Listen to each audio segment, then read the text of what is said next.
Oh hi, it's Ter, and welcome back to another Green&Blue annual award show. I am the Schwein once again, and here we are once again at the end of the year. This time, 20 one of these directions. There you go. 2023, and it's our third year so far of doing this award show. Well, maybe it's second year. Officially, maybe second year officially, but unofficially the third year. And I should have been doing this. I should have been doing this a long time ago, but oh well. But yeah, so it is yet another year, and we are watching this, as well as my sister's part, which I'll link in the description, and maybe you were brought here by my sister's part, Rahimi-chan, or Rahimi-sama, as you may call her. But you may have been brought here by her part, and her part's linked in the description. Regardless, we are here once again doing the award show. And hopefully it'll be better this year than last year, and the year before that we didn't do it on time. We did it as the first bit of the last show. And actually, one last thing. My outfit is not complete. No, ignore that. My outfit is not complete. I decided to change up my look going to my 30 years on this earth. I'm saying it's a lot worse than I know, because a lot of the Black Friday nonsense was based on me updating my look for my 30 years on this earth. I usually update my look every 5 to 10 years, so it's right on schedule. And these are my Class A's. And, yeah. Okay. So. We kind of developed a pattern already of doing this show. My chair's farther back than it needs to be, but anyway.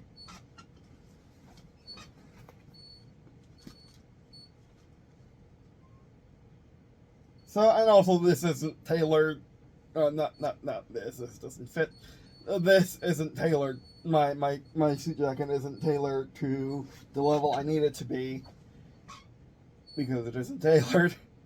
And unfortunately, I'm not a Molino fit kind of guy. I'm more of a traditional fit kind of guy. But oh well. So I'm very comfortable because I'm actually really scrunched up here. But anyway, so I just gotta get in position, like always.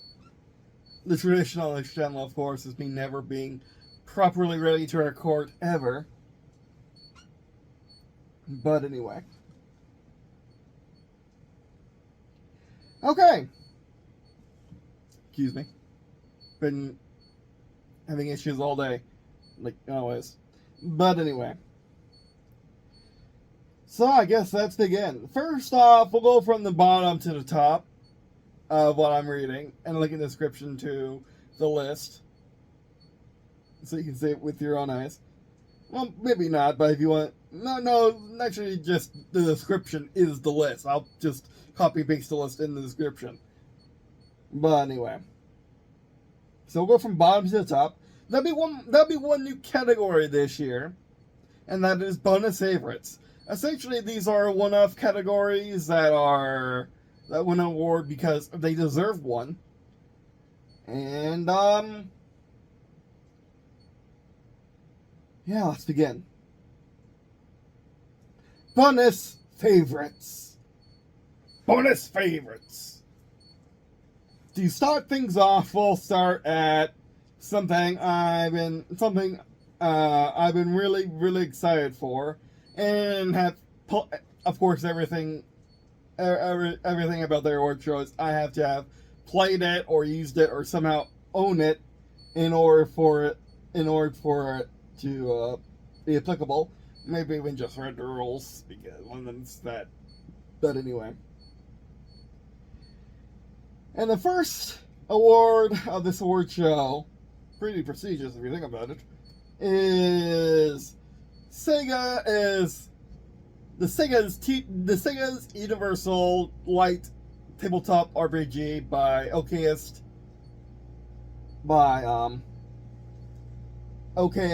RPG Publishing, and an award that it gets is my favorite Universal TTRPG of the year, because it is.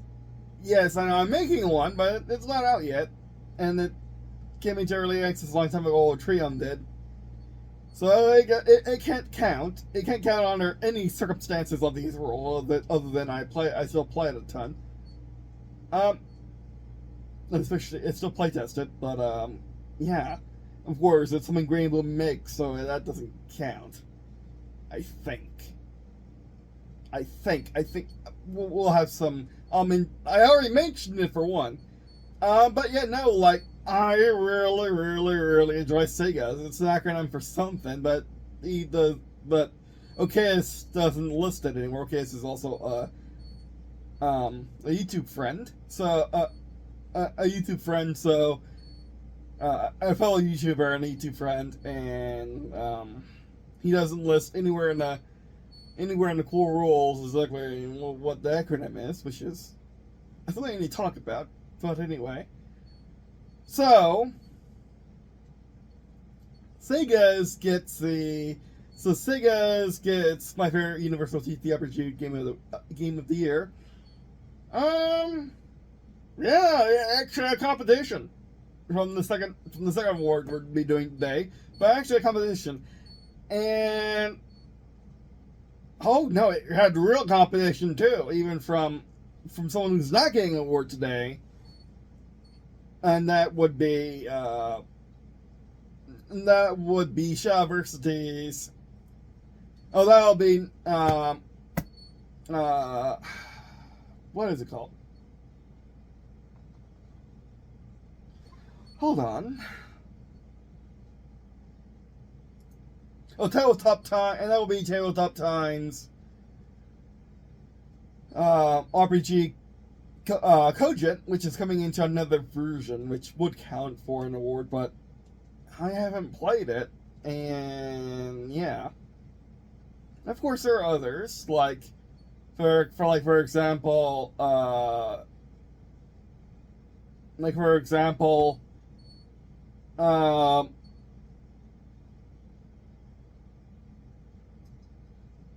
Dungeon 20 or something like that. By the Dungeon Coach, that game just came to health, and again I haven't played it, that's what we're getting to with how SAGAS won, because I actually played it. I played 2 sections of it, once when it first came out, then once of its second version. I think.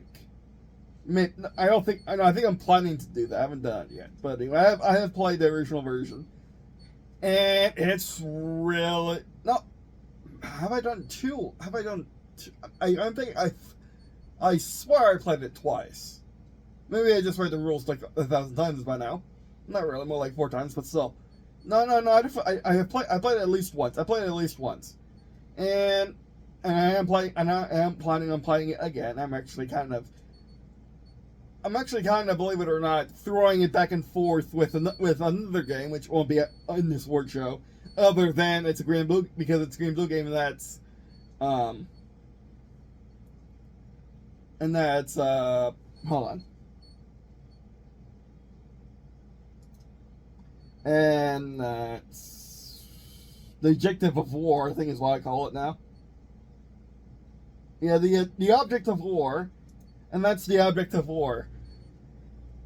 Which is a game I made in a few hours and a few weeks ago. And I'm tossing it over my head because I only played it once. I haven't played the final version of it, the current version of it yet, and I need to. But SAGAS is going to get a Kickstarter January 9th or January 8th, 2023, which I'll link in the description to as well. Probably. We'll see. And yeah, And yeah, I'm throwing it back and forth between a game I made and a game by a fellow YouTuber. I'm throwing it back and forth whether or not the next RPG show episode will be in SAGAS or will be an Object of War. I'm not quite sure yet.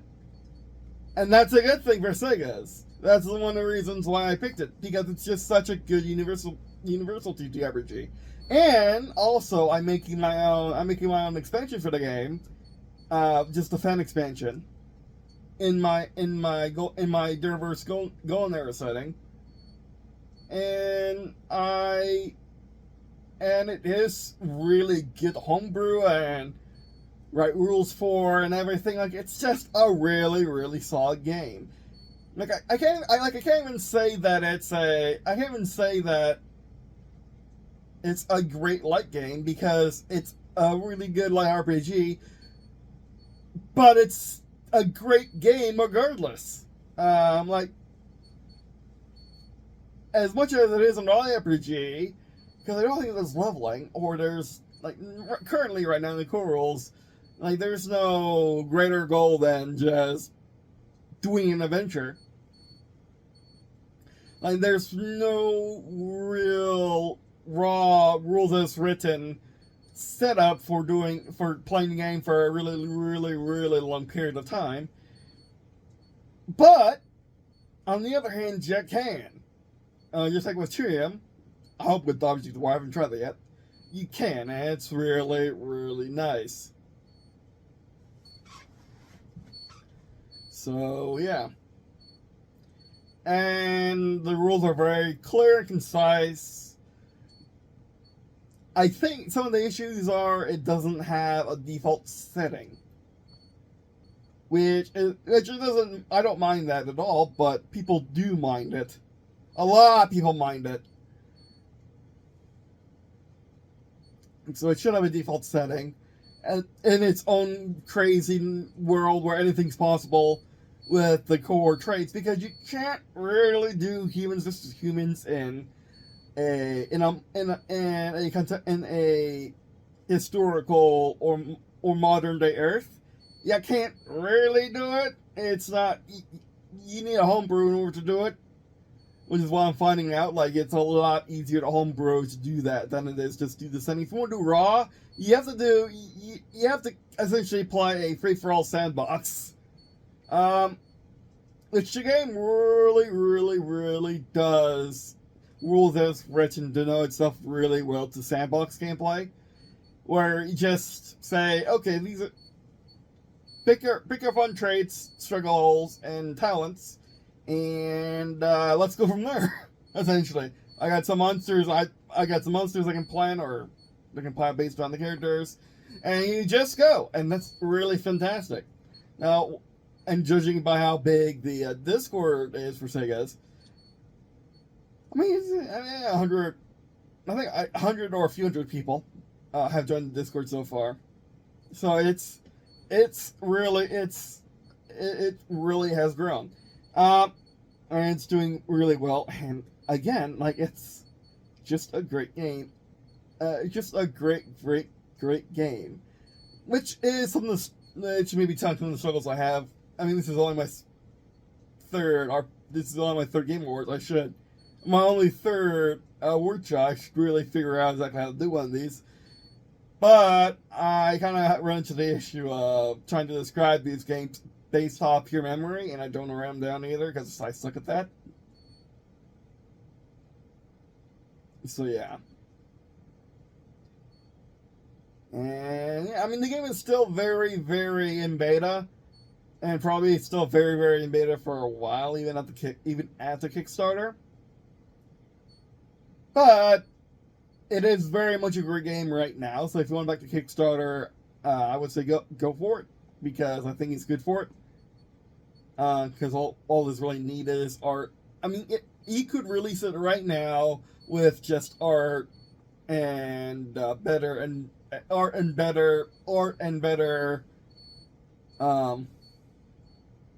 page construction, or whatever it's called, and he'll be golden. So yeah. Regardless, moving on to Pressure. which is my Pressure TTRPG, which is my favorite light TTRPG of the year. So you had to fight for someone. And it has won it based on its pressure mechanic and just being a really fun light TTRPG system if you want to play more modern military, or not modern military, my bad. You want to play more military style campaigns. And even then you probably do more than that. It's definitely capable of doing more than that, but it's something. And definitely got my glasses like there is always.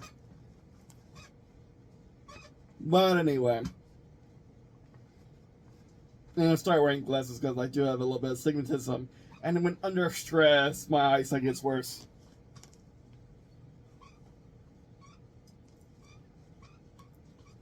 So yeah, and again, it wins for my favorite light RPG because it's a great light RPG. However, unlike Sega's, it isn't more than that, at least right now. The guy said the designer Gray Army Gaming has said that they do want to revisit it, so hopefully they will.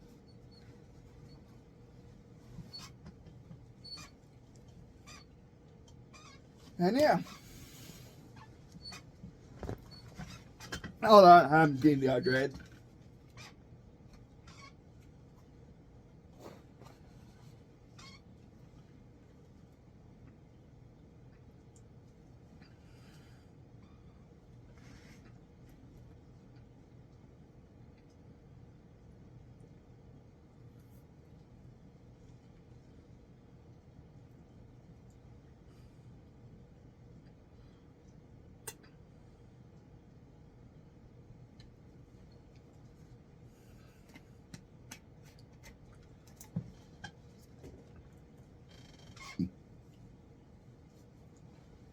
And this is not bad. This is a 50R, by the way, and it fits in the shoulders just fine, except for the armpit area. And it is showing up on my neck a ton, probably because it is on that armpit area, which is most unfortunate. But anyway.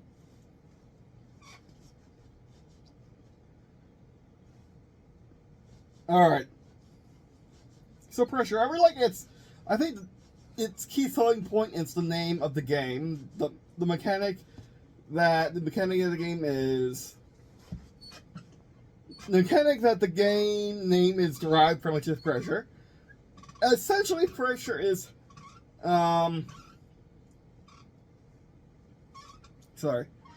Essentially, Pressure is when it is how you lose at the game. I feel is your condition which you can get defeated, I think. And essentially what it is why don't you spend your health, once you spend your health, you get to a certain point where things really ramp up on you and you gotta move fast in real time to solve a problem that came about by the fact you lost all your health, or you lost all your healthy effort, or whatever efforts the Sega's doing. But again, more for Sega's. And you gotta move really fast. Sorry. My idiotism is getting to me. But anyway.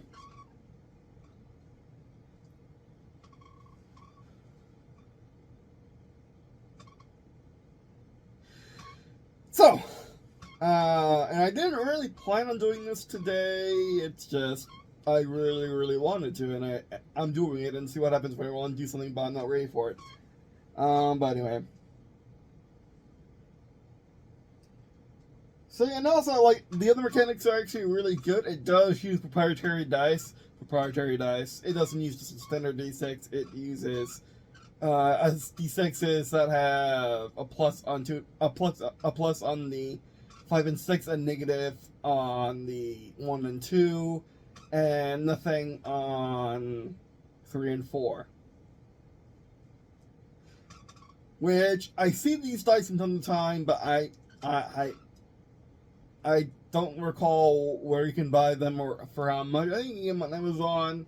I don't know how many. It's definitely not nearly as plentiful as just going into Walmart and picking up 10d6s for $1.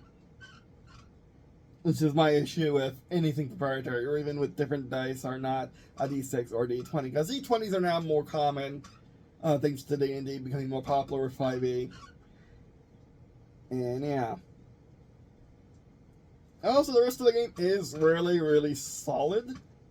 It's just a good RPG. It holds my attention for more than 5 seconds of reading the rules. Like, I want to read the entire rules, and it's really, really good. Again, its main issue is...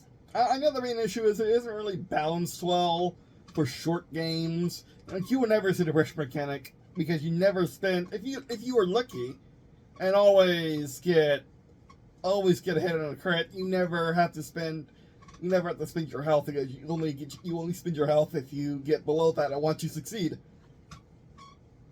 Or something happens where you guys or you get a crit failure. Which happens when you roll 1 and 2 on most of your dice. So unless you're getting really pressured by the DM, the name of the game, if you're getting really pressured by the DM, it's not going to happen. Or, yeah.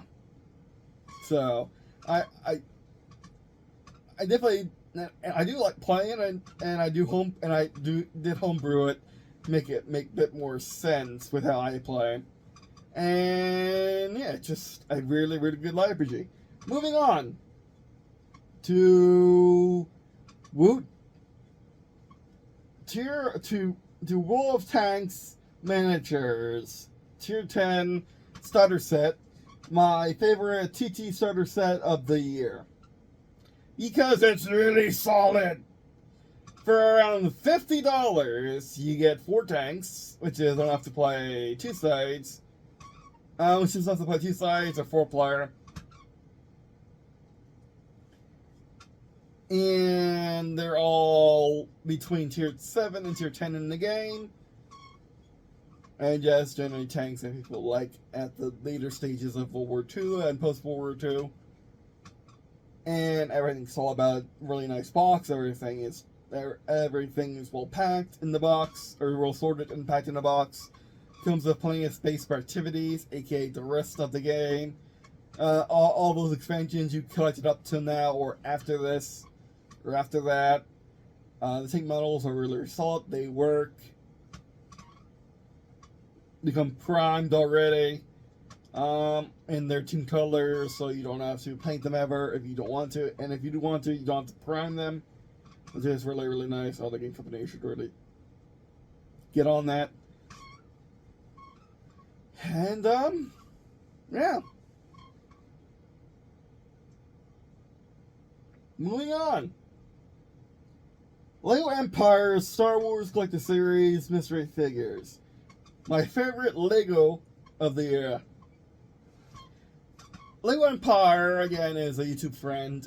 Not really a YouTube friend, but definitely a fellow YouTube creator. He has a website. He has a website where where with cheap, and I do mean cheap, Lego minifigures that are really high quality, but for really low really low prices. His most expensive minifigures are $30, which is pretty expensive for a not Lego minifigure. But the rest are starting at $1 and are somewhere between that. Most are under 10. It's only the ones that come with all accessories and are really higher detailed in 360-degree detail everywhere. Probably pad printed, and probably not though. Probably just UV printed. But anyway. And yeah, now he's also known for his mysteries, which is what this award is for. Because the mysteries are, because he wanted to do, because there are no Star Wars Collector Series minifigures. So the Collector Series is something Lego does to sell you higher quality minifigures for $5, and get you collecting mysteries. And Lego Empire did it for $7 and is giving you $30 minifigures for around $7, which is fantastic, as well as pretty much his entire selection and more.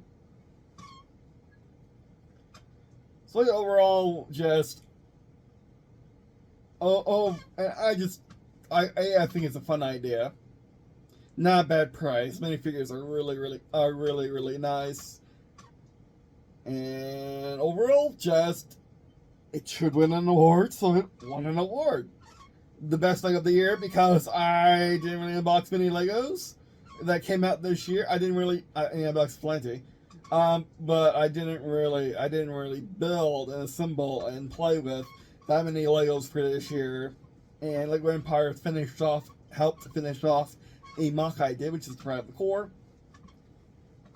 And yeah, it just they just really impressed me. I mean, again, you can tell they're third party, especially for the price. But they're really nice, and if you want to assemble a minifigure army, there's no real better way to do it. At least not from a more trusted source. But anyway, moving on. And again, I did unbox other Legos this year, actual Legos, not Legos, and Lego Empire's Star Wars series still won. So yeah, there's that. But anyway. Moving on. Ravaged Star Tabletop Miniature Wargame. Favorite TT Kickstarter project of the year. Because I kind of want to do it in the other way. And it's the mini wargame, and it's by Mini Wargaming, which is a fellow YouTube channel. And they have been doing YouTube for a long time and helped inspire me to get into tabletop, period. As well as start doing YouTube videos like this. And again, similar to Lego Empires, the pricing was great for miniatures you got. I got the Space Dwarves and some other ones. Space Dwarf and Space Dwarf accessories is what I got for around $200. And yeah, I think that's fine. They're a bit expensive, especially at full price. If they ever do actual full price, they are essentially charging GW prices or somewhere near GW prices, more than Warlord Games or anyone else's prices for the same for an army. And I don't agree with that at all. Like, just because GW thinks it can get away with charging a ton of money, doesn't mean you should. However, that isn't the Kickstarter.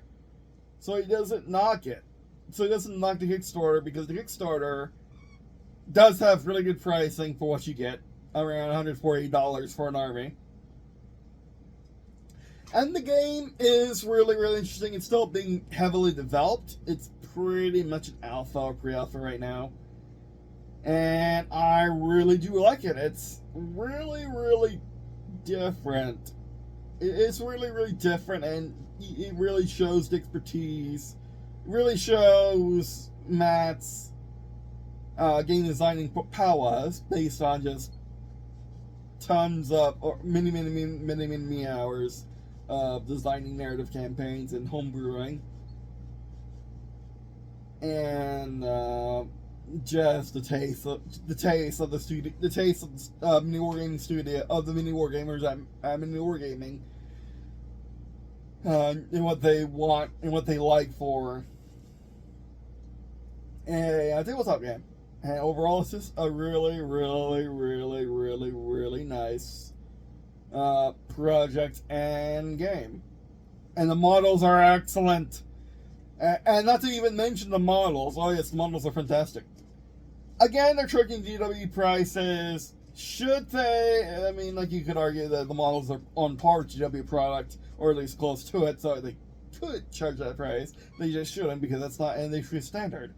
You always want to undercut the industry standard. You don't want to overcut it unless there's a very particular reason why you can't go lower. But anyway.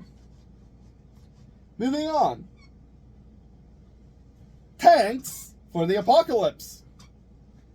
Favorite TT Wargame of the year. This one does have a little asterisk, a little tiny 5 points there, a little tiny asterisk over the name of the award because I haven't played it yet. I can play it. I can just use World of Tanks miniatures tanks. I haven't played it yet, and that's my bad. But based solely on reading the rules, it's 100% worth it. It's 100% worth this award for my favorite tabletop game of the year. Because again, I haven't really played that many tabletop war games. They're not Green and Blues, of course. Green and Blues. Mining Green and Blues. Just in general, they're not Green and Blues. But I have to say, this one looks really, really good. It's essentially what if Fallout meets BattleTech. And I have even less critiques than the two of the other games, maybe because I haven't played it yet. I have learned, essentially Pressure taught me, if Pressure taught me anything, he taught me one thing, and that is, essentially, if I haven't played the game yet, I probably haven't developed a correct opinion of it yet. It's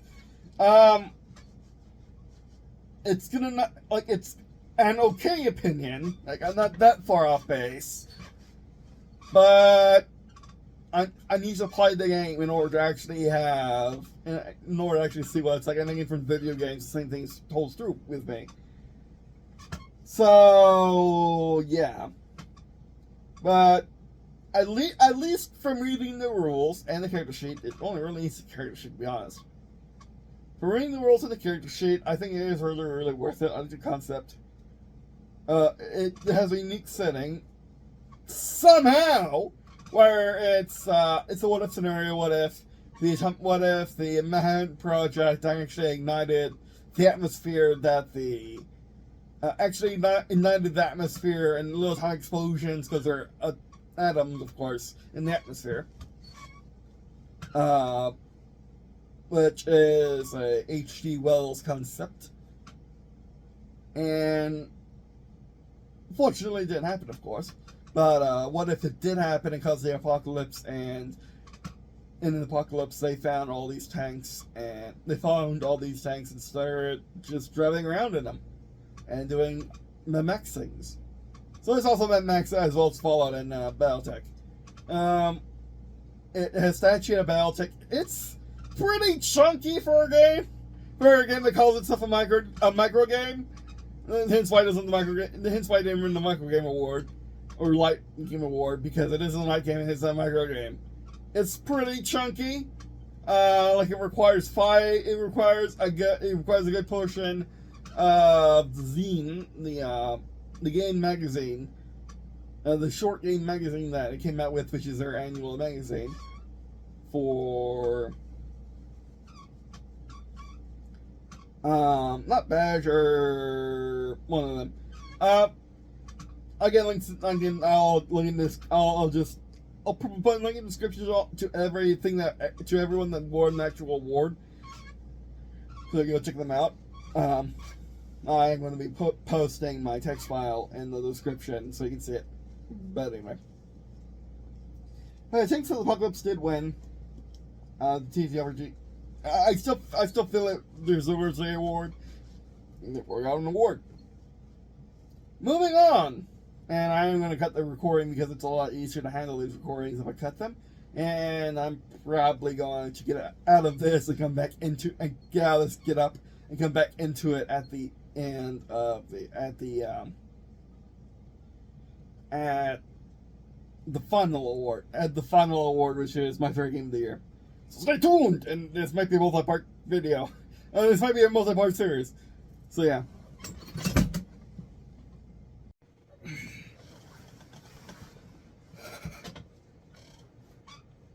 Alright, we're back. Now let's continue, and actually let's just spruce this up. Let's put that on my lap. And I'm probably going to do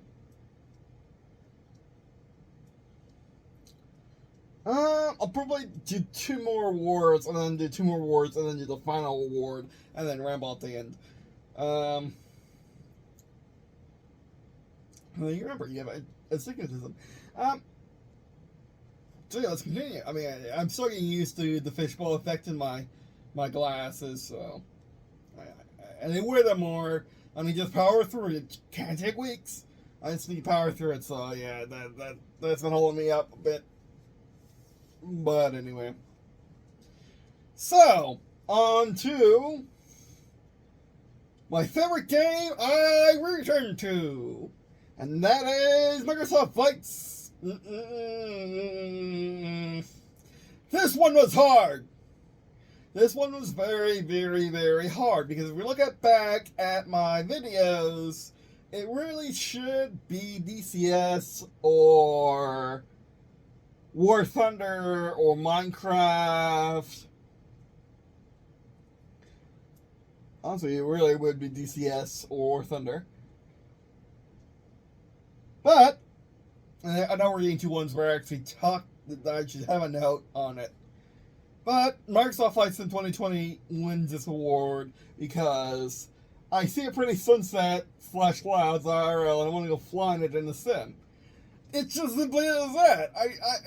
It begs me to come back every single time I see something on the news like a hurricane or something to go, like I wanted to fly in the tropical storm in the middle of winter. In the tropical storm the other day, I didn't. Unfortunately, I really should have. But oh well. And you can just do it. If you see a really pretty sunset and you take a picture of the freaking thing and post it on DNR, of course, and then go flying in Microsoft Flight Sim with the good old Quest 3. Oh, yes.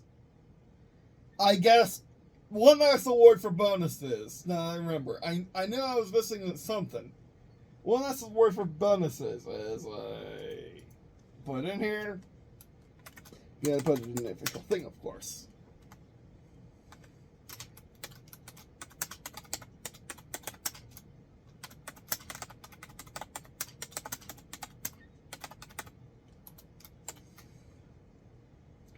And of course, my favorite VR headset of the year. Quest 3 is my favorite VR headset of the year because it's so good. Like, not only is it a good VR headset, it's a good MR headset, it's a good million things. It's by far the next iPhone, PS2, Switch. Like, all of these things, it does all of them except being a phone, and more. And it's so good. Like, yes, it's not nearly as good as the PC headsets that are more expensive than it. But for $600, you can't beat it with literally anything. Nothing can beat it for $600. And again, give it a round of applause. Actually, round of applause at least. A round of applause to Meta for coming up with this freaking thing and actually doing it. Like, it's so good. It's so good, and updates are making it better. It's just so good. Moving on. Moving on to where we were at.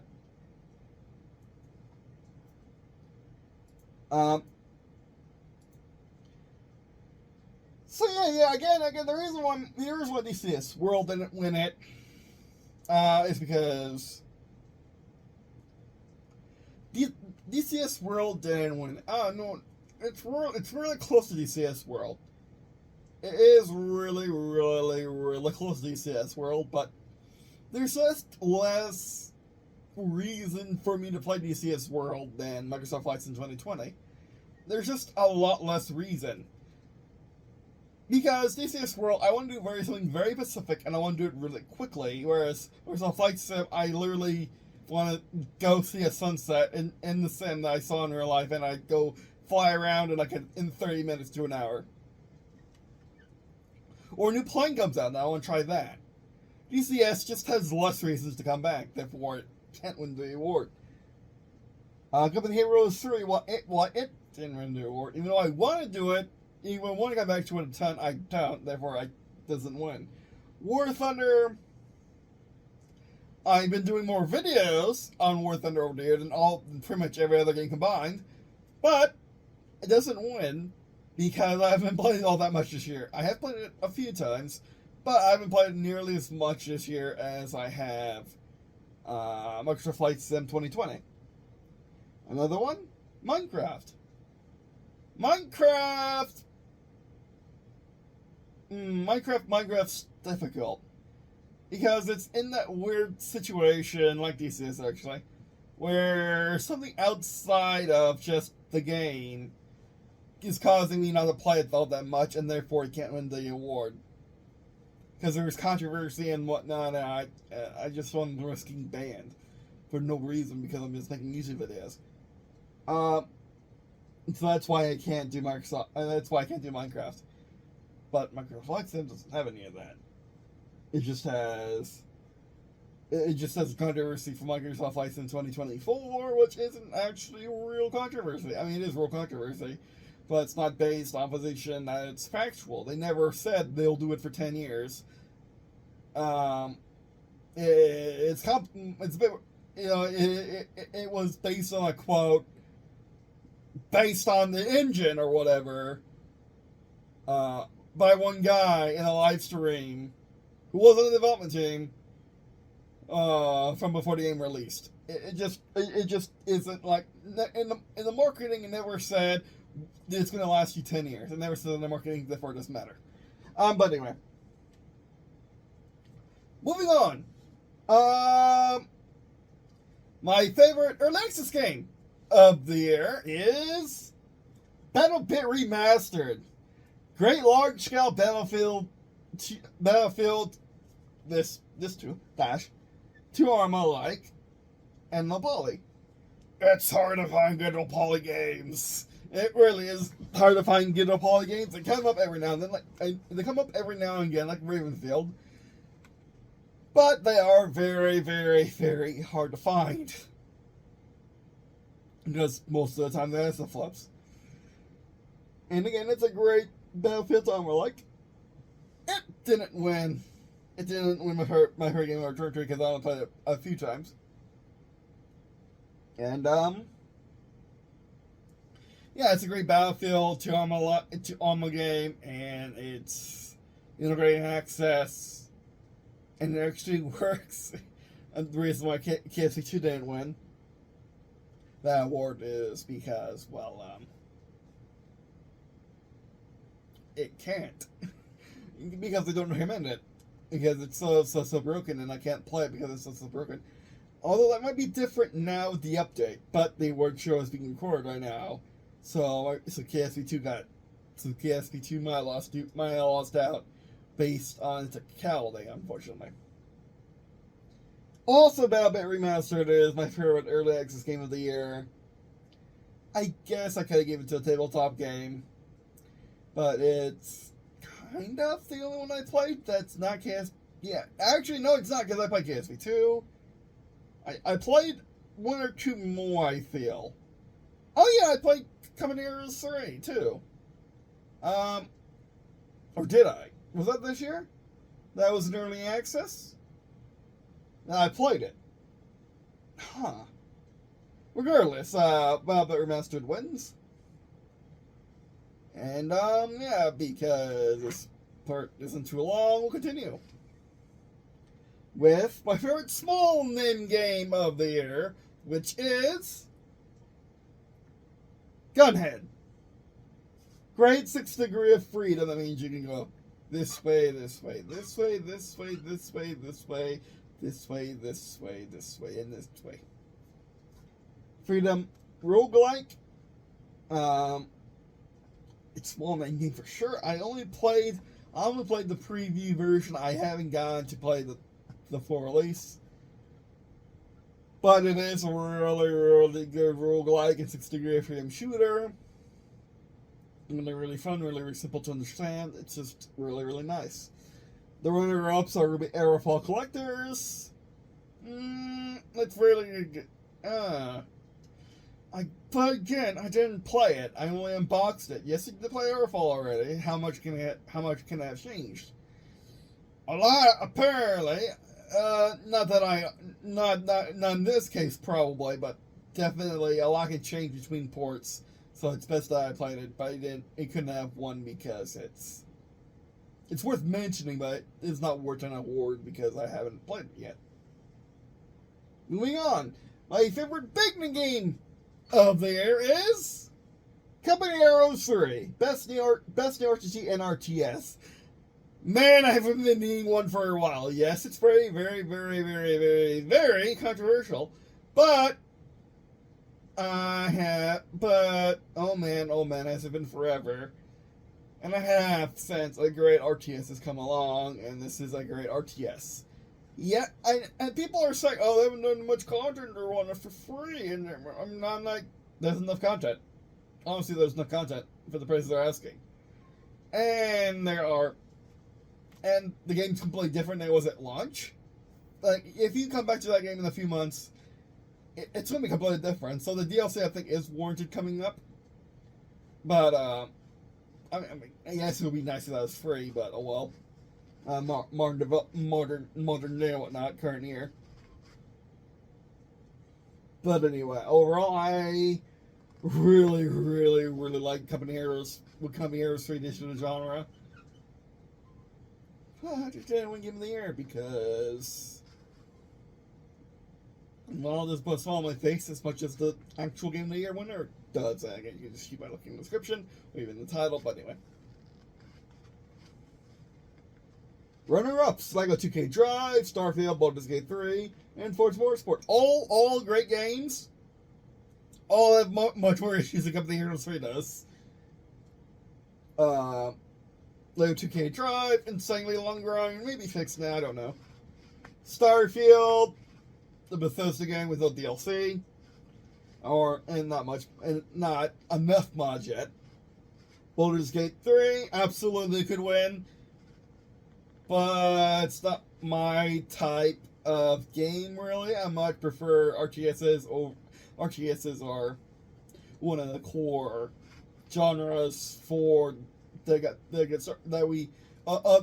of this channel, one of the core game genres that we cover on this channel. So of course I would give it to that instead of giving it to Baldur's Gate 3, which is a 2D, which is a isometric video game RPG, and it's Western one too, by the way. For the Motorsport, yeah, I could have won it. I could have won it because I really enjoyed playing it my time with it. But I wanted to come back to it. I wanted to come back to Company Heroes 3 much more, and it's much more genre defining, I think. Or it's much more genre defining and more universally accredited than Forza Motorsport is.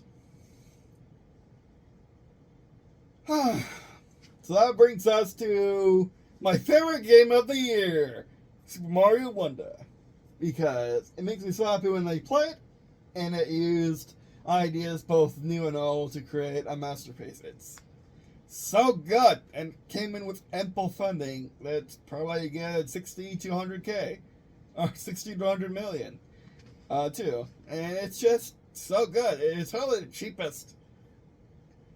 Yeah, it's the cheap. I mean, if this award show theoretically went on, like, it's been going on for all 11 years of this channel or so, would it be the cheapest game I ever put in my favorite game? Probably not. It probably would have been really close, to be honest. But anyway. But no, Super Mario Wonder wins it because it's just so good, and there are no runner-ups. Because we kind of covered the runner-ups already. But there are no true runner-ups. I thought there were, and then I played Wonder, and there were none. I thought for all of this year, I thought it was going to become the Heroes 3. It isn't. Super Mario Bros. Wonder is so good. So good. So good. We gotta clap. So good because it's so good. Like, it's... Yes, I don't approve of all the design I don't approve of all the design choices in the game.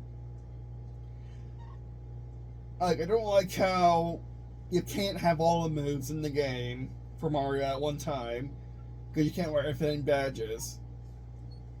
I don't like how he's so stiff and more pre-scripted. Like it's not like on a free flow physics engine. He's on more rail based movements. But it works. It works. It makes me happy. It works. It's just so good. You can watch my gameplay videos on. You can watch my gameplay videos of all the games here, of all the stuff here. Which is one of the reasons why we only cover games that we play, because you can go back. I only cover games I play because you can go back and you can watch every single one of these videos. Every single one of these videos will be starting the game and then going through my entire coverage, and you can see why I chose it based on just I applying it and any issues I had or any issues and if I can cover it, probably generate the reward. Because that's part of the thing. If it gets into big controversy by the end of the year, I can't really do it either, I don't think. I might be able to. Yeah, I did. Halo Infinite won an award, and it had massive controversy at the end, so I can do it. It's just, it affects how I feel about the game so far, because it's my favorite game of the year. It's not the best game arbitrarily of the year. It's my favorite game of the year.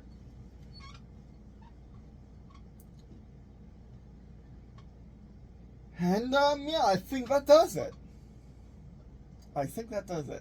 Again, be sure to check out the description as well as there's other works playlist, which I'm pretty sure this will be part of, to be honest.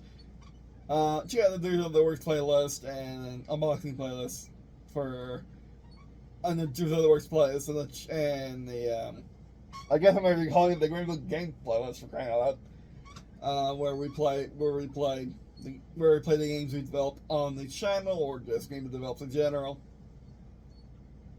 For more content, I also got DeviantArt that you can go look at. Itch.io I got that you can go look at. And, yeah, that'd be it for Green&Blue. Green&Blue. I'm still thinking of a new name for it. Because it's not Games Awards anymore, I don't think. I don't think it's Games Awards anymore. One last thing. It doesn't deserve to be one last thing. It's one last thing for a very particular reason. I don't have it on the list. It's not going to be on the list because I'm not quite sure when it came out. But if it came out this year, it deserves an award. And that is the Jackson JS22 Dinky in metallic blue. It's my favorite guitar of the year. For sure. It's a $20 guitar, but it's my favorite guitar of the year. But only if it came out this year. I should probably write that down in bonuses. So we're going to begin the show with bonuses. We end with bonuses.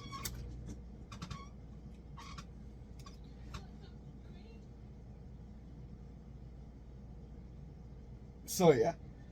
Alright, but anyway. So that'll be, and yeah, hurry up. The girl wants me. There we go, wants to talk to me real quick. But anyway, so yeah, that'll be our first video. Thanks for watching. And I hope you enjoyed the award show this year. Again, people are enjoying the style of the video, and I'm enjoying producing it for once. So yeah, I mean, I guess it's better than just looking at the screen. You get to see a person talk around about looking at the camera. And it's probably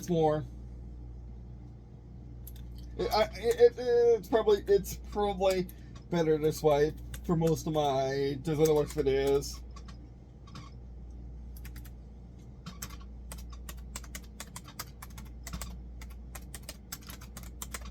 Oh yeah.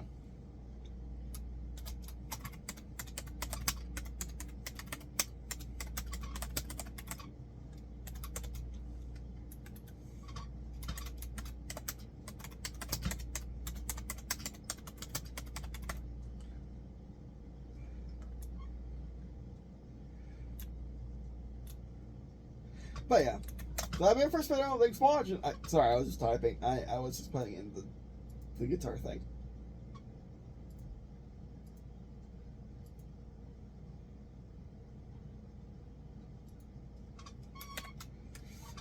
But yeah, that'll be our first video. Thanks for watching. Appreciate watching on this video. It means lots to me. Check out the rest of the stuff. If you rest of the stuff in the description, most such as the various ways to support this channel, of course, this way support channels watching these videos, teaching you content produced, and by sharing with your friends and families. Yeah. Hold on, we got stupid things going on here.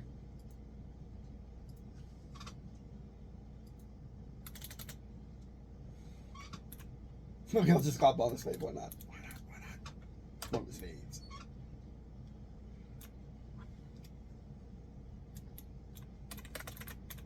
Well, yeah, I hope you enjoyed this year's award show. Which will probably be Green&Blue annual award show. And yeah, that best for you. Thanks for watching.